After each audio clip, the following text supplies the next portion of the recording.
న్యూయార్కే వెళ్తావో, న్యూజిడే వెళ్తావో, న్యూజిలాండే వెళ్తావో వెళ్ళి నాకు నూడిల్స్ తీసుకురా అక్క అని న్యూ ఇయర్ నుంచి మా అక్కతో మొరపెట్టుకుంటున్నానండి.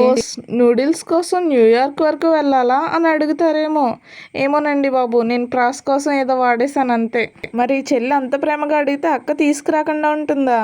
నొచ్చినెక్కి న్యూజిడే వెళ్ళిందో, రైలు ఎక్కి రాయగడే వెళ్ళిందో, ఎలా అయితేనో నూడిల్స్ అయితే తీసుకొచ్చేసిందండోయ్. న్యూస్ పేపర్లో నూడిల్స్ తయారీ విధానం చూస్తూ న్యూస్ స్టైల్లో నూడిల్స్ వండేసానండి. న్యూస్ పేపర్లో నూడిల్స్ తయారీ విధానం చూసి మరీ నూడిల్స్ వండేసా కదా, దాని టేస్ట్ ఎలా వచ్చింది అని అడుగుతారేమో. ఒక్కసారి నూడిల్స్ని తిన్నారంటే 100 సార్లు తినాలనే ఫీలింగ్ వస్తుందండి. అంటే మీరే అర్థం చేసుకోండి మరి ఇవి ఎంత టేస్ట్గా ఉన్నాయో. న్యూట్రిషన్స్ లేవని తెలిసినా ఈ నూడిల్స్ తినాలనుకునే వాళ్ళు చాలామందే ఉంటారు కదా నాలాగా. ఎవరెవరికైతే నూడిల్స్ ఇష్టమో కామెంట్ చేసేయండి.